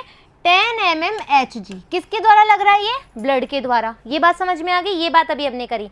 ये मैंने वापस इसलिए बताया क्योंकि अभी अपन जो पुनः अवशोषण करेंगे उसमें जो क्रियाविधि हो रही है उसमें बहुत हेल्प करेगा। आ जाओ,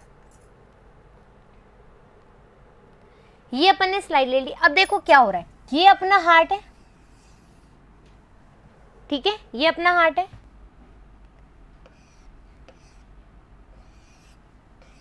ये अपनी शिरा है।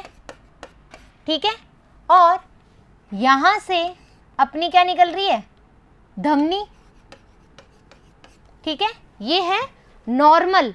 नॉर्मल हमारा जो ब्लड का प्रेशर बनाए रखता है, यानी कि नॉर्मल सर्कुलेशन है ना, जो हमारा एक आम सर्कुलेशन लिख दो यहाँ पे, आम परिसंचरण, संचरण, इसको हटा लो। जो नॉर्मल परिसंचरण होता है वो हमें समझ में आ गया कि भैया ब्लड जो है, डीऑक्सीजनेट ब्लड गया और यहाँ से फुफ्फुस से होता हुआ साफ ब्लड वापस से अंगों में जाएगा। ये बात हमने कर ली। अंग क्या है हमारी यहाँ पर? किडनी। आ जाओ,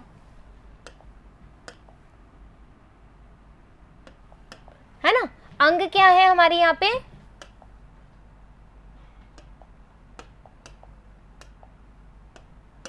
किडनी है। किडनी है तो तुम्हें पता है यहां पर ग्लोमेरुलस होगा।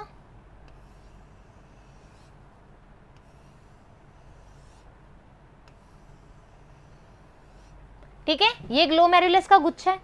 ग्लोमेरुलस का गुच्छा कहां से निकलता है?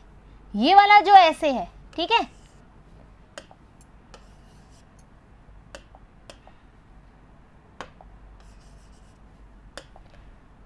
ये जो है, ये बात समझ में आ गई? ये हमारा नॉर्मल सर्कुलेशन है बच्चों, और ये हमारा कौन सा है? अंग में जा रहा है। कौन सा ब्लड जा रहा है यहाँ पे? O2 वाला, ऑक्सीजनेट ब्लड जा रहा है। ऑक्सीजनेट ब्लड किसके द्वारा जा रहा है? एक यहाँ पर है और एक यहाँ पर है, और ये यहाँ से जाकर के फिर यहाँ पर बदलेगी ऐसे, पेरिट्यूबुलर वाला है ना, पेरिट्यूबुलर। और ये पेरिट्यूबुलर यहाँ से होती हुई कहाँ मिल जाएगी? यहाँ पे। ठीक है, अभी पूरा डायग्राम बना रही हूँ, डोंट वरी, पहले मेरे को डायग्राम ही बना लेने दो। चलो,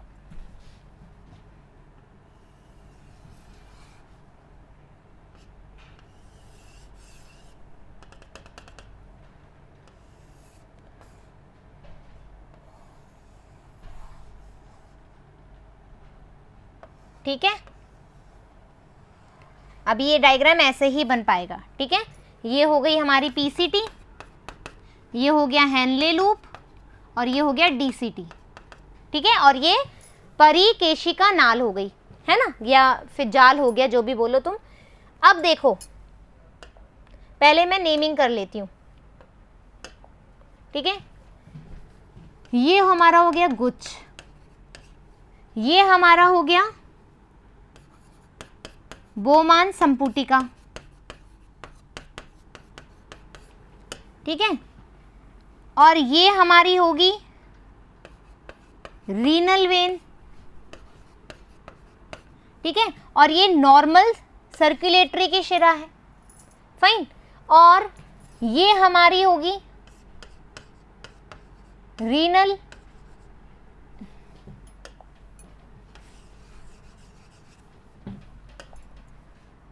ये हमारी होगी इधर रीनल आर्टरी, है ना, या फिर धमनिका।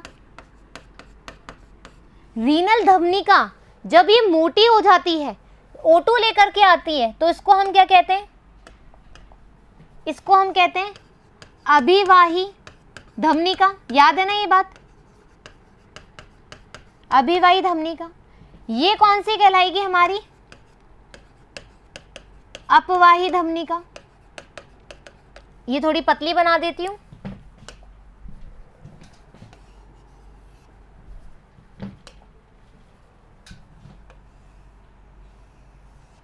ठीक है, अपवाही धमनिका, ग्लोमेरुलर, अभिवाही धमनिका। ये नॉर्मल सर्कुलेशन है। अंग में कौन क्या लेकर जा रहा है? O2 लेकर जा रहा है, यूरिया लेकर जा रहा है, आयंस लेकर जा रहा है, जो अपन बात कर चुके हैं। अभी हमको क्या करना है? पुनः अवशोषण करना है। ठीक है, पुनः अवशोषण करना है। तो क्या होगा पुनः अवशोषण में? मैंने तुम्हें बता ही दिया कि क्या होगा कि आयंस वापस से जाना चाहेंगे, किसके द्वारा? ट्यूबुलर के द्वारा। ये बात तो अपन बात कर चुके हैं, है ना, ट्यूबुलर के द्वारा वो वापस से आना चाहेंगे। अब यहाँ पर क्या है? अपन नियमन कर रहे हैं, हम रेगुलेशन कर रहे हैं। पुनः अवशोषण में क्या क्या रेगुलेशन हो सकते हैं वो, ठीक है, हम रेगुलेशन कर रहे हैं। रेगुलेशन में क्या होगा बच्चों? देखो, एक और स्लाइड लेते हैं। एक और स्लाइड ले ली। अब देखो, जो मैंने वहां पे डायग्राम बनाया वो समझाने के लिए बनाया है। इस डायग्राम को आपने अच्छे से समझ लिया ना, तो अब जो मैं आपको नॉर्मल चीज बताने जा रही हूँ वो आप समझ लेना। ठीक है, पहली बात यहां समझ लो, केस 1 है हमारे पास, और केस 1 में क्या है? ये क्या है? केस 1 है ना। केस यानी कि मामला, पहला मामला। पहला मामला क्या है हमारे पास? केस 1 जो है उसमें हमारा जो ब्लड प्रेशर है, ब्लड प्रेशर क्या है? हाई है ना, या फिर हम कह सकते हैं उच्च रक्त दाब। उच्च रक्त दाब की सिचुएशन है कहां पर? नॉर्मल सर्कुलेशन में।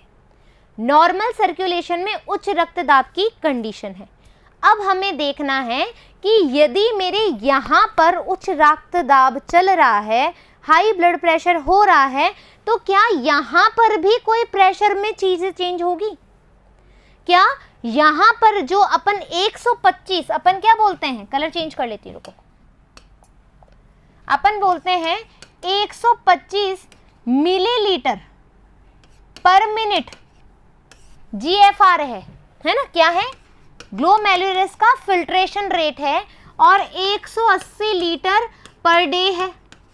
और हमने बोला कि जो हमारा NFP है, नेट फिल्ट्रेशन प्रेशर जो है, कुल निस्यंदन दाब जो है वो हमारा है 10 Hg/mm। एक मिनट रुको, 10 mmHg। ठीक है, ये 10 mmHg जो है, इसमें कोई चेंजेस आएंगे क्या जब हमारा ब्लड प्रेशर हाई होगा? ये हमें ध्यान लगाना है।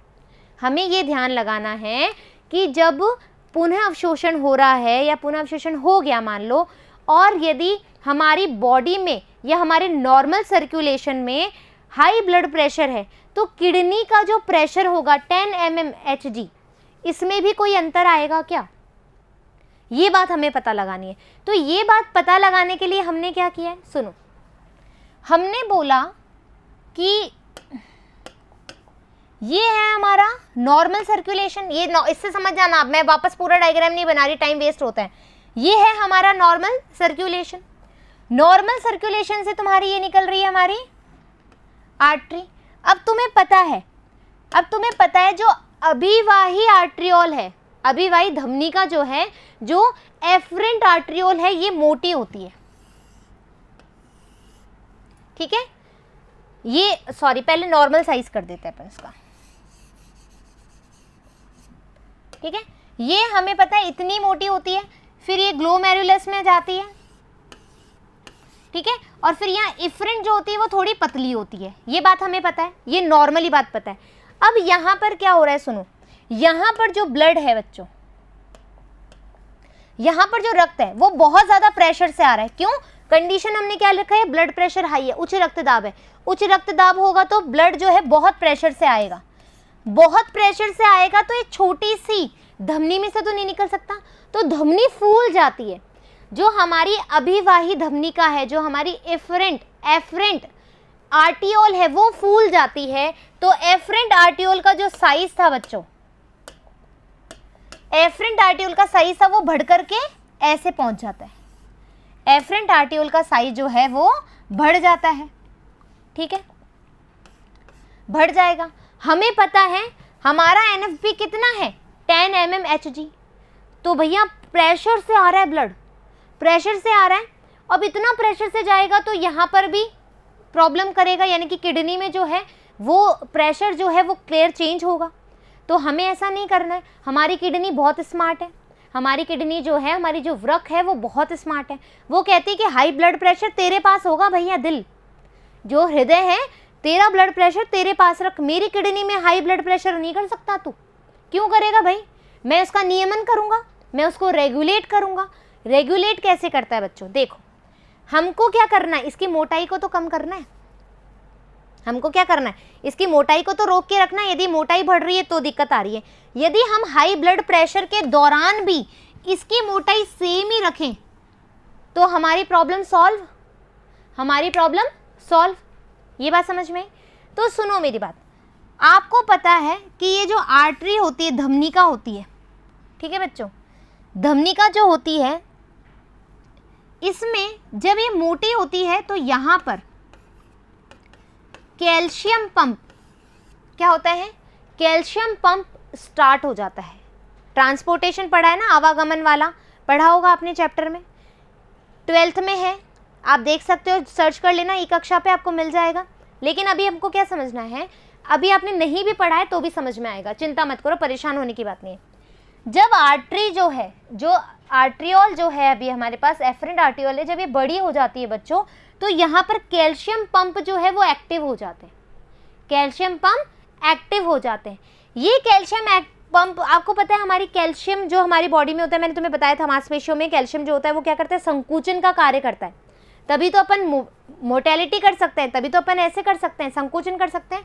तो ये क्या करेगा, कैल्शियम पंप जो ये मोटी हो रही थी ना, ऐसे ये मोटी हो रही थी, इसको क्या करेगा, कैल्शियम पंप यहाँ आ जाएगा और इसको सिकोड़ देगा। इस किसको, आप अभिवाही धमनिका को ये क्या करेगा, सिकोड़ देगा। किसके द्वारा, कैल्शियम पंप के द्वारा। ठीक है, कैल्शियम पंप को सक्रिय करेगा और ये क्या करेगा, कैल्शियम पंप के द्वारा इसको नियमन कर लेगा। तो ये सिकुड़ जाएगी, सिकुड़ जाएगी तो भैया तू ब्लड प्रेशर बढ़ा है घटा, मेरी प्रॉब्लम नहीं है, मैं तो अपना अरेंज कर लूंगा। ये केस था बच्चों जब उच्च रक्तदाब हो तो किडनी क्या करती है, अपने ब्लड प्रेशर को 10 mmHg बनाए रखने के लिए कैल्शियम पंप की सहायता लेती है और वो क्या करती है, अपने आप को सिकोड़ लेती है, जिससे कि हाई ब्लड प्रेशर उस किडनी का कुछ नहीं बिगाड़ सकता। आई होप कि ये चीज़ आपको क्लियर हो गई होगी, पहली चीज़। ठीक है, अब एक बार स्क्रीनशॉट ले लो और इसको लिख लेना, वीडियोस पॉज करके लिख लो चाहे बात को। डन, आई बात समझ में? अब देखो दूसरा केस क्या है। ठीक है, केस सेकंड, वो केस फर्स्ट था, केस सेकंड क्या है। अब नॉर्मल सर्कुलेशन है, यहां पर बीपी जो है वो लो है, बीपी क्या है, लो है, ब्लड प्रेशर यहाँ पर लो है, यानी कि बीपी कम है, बीपी कम है। यहाँ पर अपना बीपी जो था वो हाई था, यहाँ पर बीपी अपना कम है, कम है। तो क्या होगा कम होने से?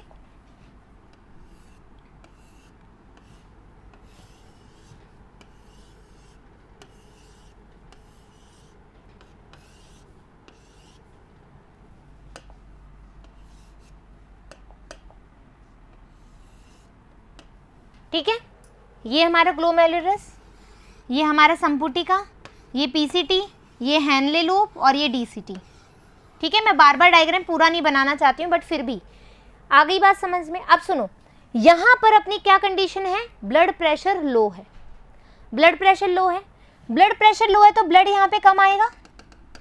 तो यहाँ पर अपना एनएफपी, नेट फिल्ट्रेशन प्रेशर, कुल निस्संदन दाब कितना है? 10 mmHg है। तो ये तो कम हो जाएगा, ये कम हो जाएगा, और हमें कम करना नहीं है, किडनी को ये कम करना नहीं है। लो हो तो भी हमें किडनी को नॉर्मल रखना है, हाई हो तो भी नॉर्मल रखना है। हाई में तो तुम्हें पता लग गया, जो अभिवाही धमनिका है वो सिकुड़ जाएगी कैल्शियम पंप के द्वारा। लेकिन जब ब्लड प्रेशर कम होगा, जब नॉर्मल सर्कुलेशन में ब्लड प्रेशर कम होगा, तो किडनी क्या कार्य करेगी, ये हमें देखना है। ठीक है, आई बात समझ में? ये हमें देखना है कि अब ये क्या करेगी जब ब्लड प्रेशर हमारा लो है। तो बीपी अपना कम हो गया, ब्लड प्रेशर कम हो गया, तो किडनी कैसे कार्य करेगी हमें ये देखना है। ठीक है, किडनी कैसे काम करेगी, इसके लिए अपन नेक्स्ट स्लाइड लेते हैं। ये देखो, इस चीज को बहुत अच्छे से समझना है, एकदम पेशेंस रख के। ठीक है, बहुत अच्छे से पेशेंस रख के समझना है। तुम्हें पता है ये हमारा नॉर्मल सर्कुलेशन है। इस नॉर्मल सर्कुलेशन में क्या हो रहा है, प्रॉब्लम क्या हो रही है कि यहाँ पर बीपी जो है वो लो है, बीपी यहाँ पर लो है। अब बीपी लो है तो ये जाएगा ब्लड, है ना, ये ब्लड। अभी ये वाइट वाइट चीज को भी नहीं देखना है अपन को, अभी ये ब्लड जा रहा है, ब्लड जा रहा है। यहाँ पर जो अपना क्या था, NFP, नेट फिल्ट्रेशन प्रेशर, वो कितना था 10 mmHg। लेकिन ब्लड प्रेशर ही कम आ रहा है, तो हो सकता है किडनी का भी ब्लड प्रेशर कम हो जाए। किडनी को इस बात से परेशानी है, किडनी को इस बात से परेशानी है। तो क्या हुआ, देखो ये है हमारी अभिवाही धमनिका, ये है अपवाही धमनिका, ये हमारी परिनीलिका केशिका जाल है। ठीक है, ये कहाँ पर मिल रहा है, रीनल की शिरा में, और नॉर्मल ब्लड सर्कुलेशन से अटैच हो जाता है। ठीक है, फिर हम बोल रहे हैं ये हमारा बोमन संपुट है, ये पीसीटी है, ये हेनले लूप है, और हेनले लूप से हमारे पास ये डीसीटी है। ये बात क्लियर हो गई। तो बच्चों डीसीटी, ये जो डीसीटी है उसके पास कुछ कोशिकाएं होती है, उस कोशिका को हम बोलते हैं मैक्यूला डेंसा। डीसीटी के ऊपर कुछ कोशिकाएं होती है जिसको हम कहते हैं मैक्यूला डेंसा। क्या कहते हैं, मैक्यूला डेंसा। ये मैक्यूला डेंसा जो है बच्चों, ये जो मैक्यूला डेंसा है, ये क्या करती है, जो अभिवाही धमनिका है, देखो ध्यान से, जब तक ध्यान से नहीं सुनोगे ना ये डायग्राम बिल्कुल समझ में नहीं आएगा। जो अभिवाही धमनिका है उसके ऊपर ये जो आप देख रहे हो पिंक कलर की सी लाइन जो है, जो ये पिंक लाइन का जो ये बॉर्डर है बच्चों, ये दिख रहा है तुम्हें, इसको हम कहते हैं जक्स्टागुच्छ कोशिका, ग्लोमेरुलस सेल्स, जक्स्टाग्लोमेरुलस सेल्स बोलते हैं। ये कहाँ पर प्रेजेंट होती है, ये प्रेजेंट होती है अभिवाही धमनिका पे। अभिवाही धमनिका पे है, अभिवाही धमनिका पे जो कोशिकाएं हैं जिसको हमने जक्स्टाग्लोमेरुलस सेल्स बोला। ठीक है, जेजी सेल्स भी बोलते हैं इसको, क्या बोलते हैं, जेजीसी या जेजी सेल्स भी बोलते हैं। इस मैक्यूला डेंसा की वजह से ये जेसी सेल्स जो है वो एक्टिव हो जाती है, ये जेजी सेल्स जो हैं एक्टिव हो जाती हैं। एक्टिव होने की वजह से क्या होता है, यहाँ पर जो जक्स्टागुच्छ कोशिका है, ये रेनिन नाम का एक सब्सटेंसेस होता है, वी ऑलरेडी नो, ये रेनिन को एक्टिव कर देती है। क्या करती है, रेनिन को एक्टिव करती है। तो अब क्या हो रहा है, अभिवाही धमनिका में क्या जा रहा है, रेनिन जा रहा है, ग्लोमेरुलस में भी रेनिन जाएगा, यहाँ से अभिवाही धमनिका से भी रेनिन जाएगा, परिनलिका से भी रेनिन, होते होते होते होते रेनिन कहाँ आ जाएगा, रीनल वेन में आ जाएगा। ये जो गोले गोले क्या है, रीनल वो है अपना रेनिन है, ये रेनिन कहाँ आ जाएगा, रीनल वेन में आ जाएगा और ये कहाँ पहुंच जाएगा, नॉर्मल सर्कुलेटरी वेन में पहुंच जाएगा और वहां से इस सर्कुलेशन में आ जाएगा। जैसे ही रेनिन अपने नॉर्मल सर्कुलेटरी सिस्टम में आएगा तो क्या होगा बच्चों, देखो क्या होगा, आ जाओ आगे। जैसे ही रेनिन, ठीक है, नॉर्मल सर्कुलेशन से आएगा, ये लो अपना रेनिन, ठीक है, रेनिन इधर वाइट से कर दूंगी। जैसे ही रेनिन अपना नॉर्मल सर्कुलेटरी से सिस्टम आएगा तो यकृत जो है, ये है हमारा यकृत, ये मैंने बनाया है पीछे देखो, ये रहा, ये जो यकृत है वो बनाया है। नॉर्मल सर्कुलेटरी सिस्टम में जब रेनिन आ जाएगा तो यकृत क्या करेगा, एक हार्मोन रिलीज करेगा। क्या करेगा, एक हार्मोन रिलीज करेगा, उसका नाम है एंजियोटेनोसिनोजन। एंजियोटेनसिनोजन, एंजियोटेनसिनोजन, ये एक हार्मोन है। ये हार्मोन क्या करता है, रेनिन के द्वारा अपघट्य हो जाता है। ये हार्मोन रेनिन के द्वारा अपघट्य हो जाता है और क्या बना लेता है, एंजियोटेनिसिन। ठीक है, क्या बना लेता है, एंजियोटेनिसिन हार्मोन बना लेता है। इसको बोलते हैं एंजियोटेनिसिन फर्स्ट। ठीक है, रेनिन ने इसको काटा, रेनिन ने इसको काटा और ये एंजियोटेनिसिन में बन गया। तो यहां पर है हमारा फुफ्फुस, फुफ्फुस एक एंजाइम देगा। फुफ्फुस क्या करेगा, एक एंजाइम देगा। ये क्या है, एंजियोटेनिसिन कटर एंजाइम है। क्या है ये, या कैटालिटिक एंजाइम भी बोल सकते हो। ACE का फुल फॉर्म है एंजियोटेनिसिन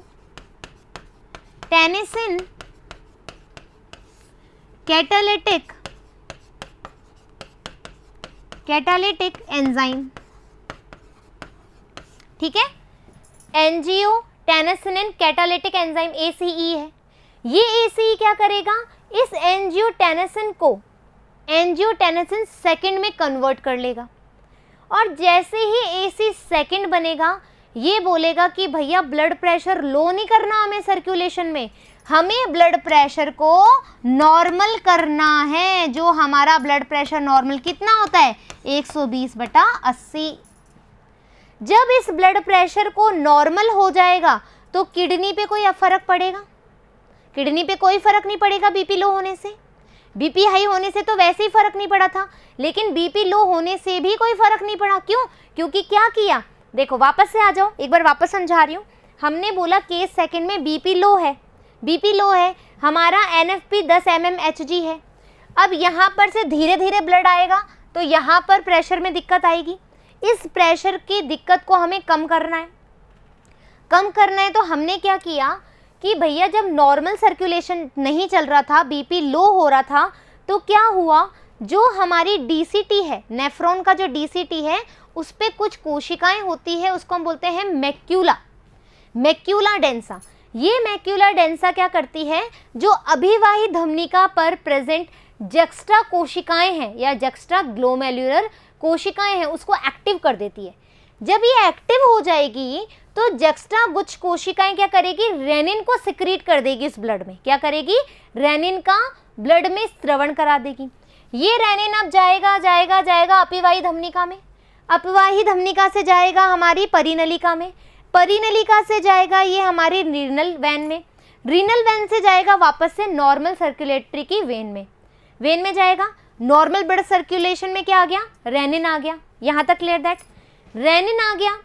रेनिन जैसे ही आया तो इसने क्या किया, हमारा जो यकृत है उसने नॉर्मल ब्लड सर्कुलेशन में क्या छोड़ दिया, एंजियोटेनिनोजन, ये एक हार्मोन होता है। रेनिन ने इस हार्मोन को कट कर दिया, कट करके क्या बना दिया, मतलब ये प्रोटीन है एक तरह का, तुम बोल सकते हो प्रोटीन है ये प्रोटीन को इसने कैसे करवा दिया, एंजियोटेनिसिन फर्स्ट में कन्वर्ट कर दिया। फुफ्फुस भी कम नहीं था, फुफ्फुस ने बोला मैं तो इसको भी काटूंगा, फर्स्ट है तो क्या हुआ, मैं तो उसको सेकंड में बनाऊंगा। इसने बोला मैं ACE भेज रहा हूँ, एक एंजाइम भेज रहा हूँ जो एंजियोटेनिसिन कैटालिटिक एंजाइम है, इसको उसने भेजा और AC सेकंड में कन्वर्ट कर दिया। जैसे ही AC सेकंड कन्वर्ट हुआ अपने आप में, उसने बोला कि बीपी को नॉर्मल करो, बीपी को नॉर्मल करो और बीपी हमारा नॉर्मल हो गया तो किडनी पे कोई अफेक्ट ही नहीं हो पाया। आई बात समझ में? इतनी चीजें मैंने आपको समझाई है, वो क्यों समझाई है अभी आ जाओ, अभी बताऊंगी, पहले स्क्रीनशॉट लेना शुरू कर लो। ठीक है, केस सेकंड का स्क्रीनशॉट, फिर यहां पर अपन ने लिया, फिर अपना ये आ गया। अब देखो अपनी बुक में क्या कहना चाह रहे हैं।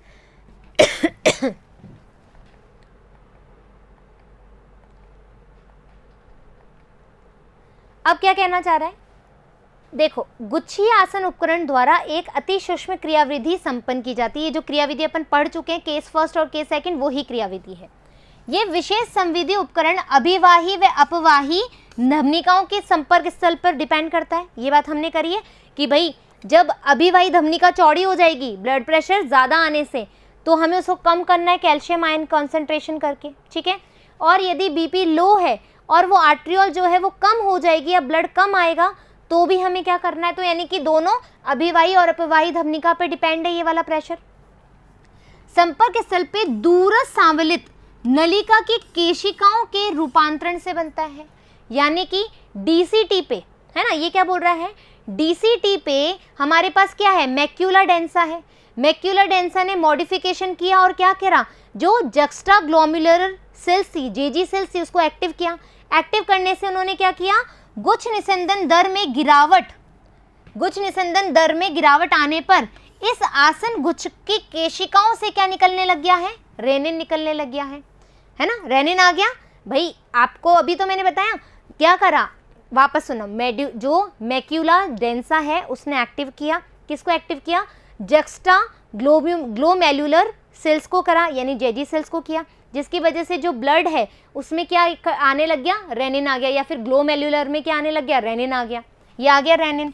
रेनिन के स्त्रवण से सक्रिय करती है, जो वृक्कीय रुधिर का प्रवाह बढ़ा करके, प्रवाह बढ़ा रहे हैं ना अपन को, बीपी को क्या करना है, नॉर्मल करना है, नॉर्मल ब्लड प्रेशर लाना है, तो बीपी के प्रवाह को बढ़ाकर गुच्छ निस्संदन को वापस से नॉर्मल कर देती है।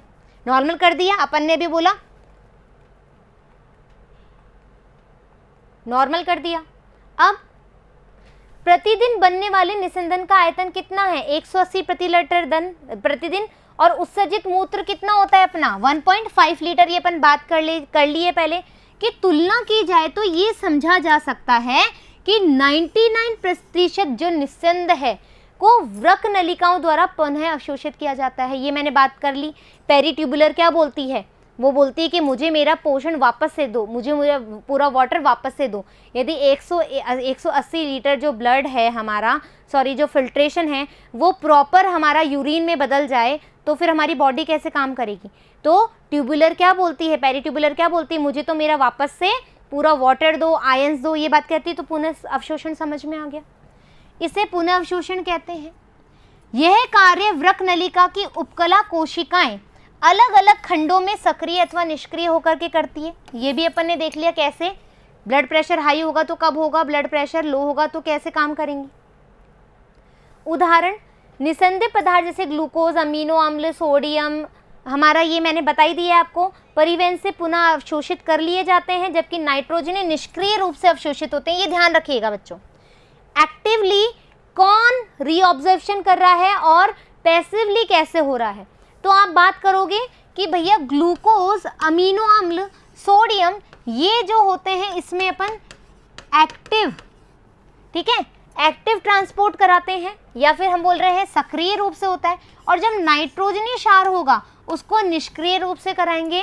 और इसके अलावा जो जल है बेटा, उसको भी अपन क्या करेंगे, इनडायरेक्टली या फिर पैसिव तरीके से या फिर निष्क्रिय रूप से पुनः अवशोषण होता है। Am I clear? मुझे पता है थोड़ा सा टफ लग रहा होगा, लेकिन क्या करें, किडनी है, हार्ट है, ह्यूमन फिजियोलॉजी है, कुछ भी मिस नहीं कर सकते। स्त्रवण, स्त्रवण मूत्र निर्माण के दौरान नलिकाकार कोशिकाओं में निस्संद से प्रोटोन और हमारे पोटेशियम, अमोनिया जैसे पदार्थों को स्रावित करते हैं, स्त्रवण करते हैं। मैंने बताया था कि ट्यूबुलर में कुछ अवशिष्ट पदार्थ आ जाते हैं तो वो कहती है कि मैं वापस से स्त्रवण करूंगी। नलिकाकार स्त्रवण भी मूत्र निर्माण का एक मुख्य चरण है। क्यों? क्योंकि ये शारीरिक तरल की आयनी, यानी कि क्या करता है, जो हमारा ऑस्मेटिक प्रेशर है, जो परासरणी दाब है, उसको बनाए रखता है, और आयन और अम्ल क्षार के संतुलन को भी बनाए रखता है। आई बात समझ में? तो इस तरीके से जो ये पार्ट 3 है बच्चों अपना डन हो चुका है। आशा करती हूँ कि आपको बहुत ही बेहतरीन तरीके से मैं समझा पाई होंगी। और बच्चों देखो, मैं ये नहीं कह रही कि एक बार में वीडियो समझ में आ जाएगा, मेरी कोशिश थी कि समझ में आ जाए, लेकिन नहीं आता है तो उसको आपको छोड़ना नहीं है। 8 नंबर का क्वेश्चन आ सकता है यहीं से ही, मतलब 4 और 4 नंबर, नीट में 8 नंबर का पोटेंशियल है इस चैप्टर का। तो प्लीज़ कौन से टॉपिक से क्या क्वेश्चन आ जाए ध्यान रखिएगा, इसीलिए मैं आपको इतना डीप पढ़ाती हूँ। फिर मिलेंगे नए पार्ट के साथ, जब तक धन्यवाद।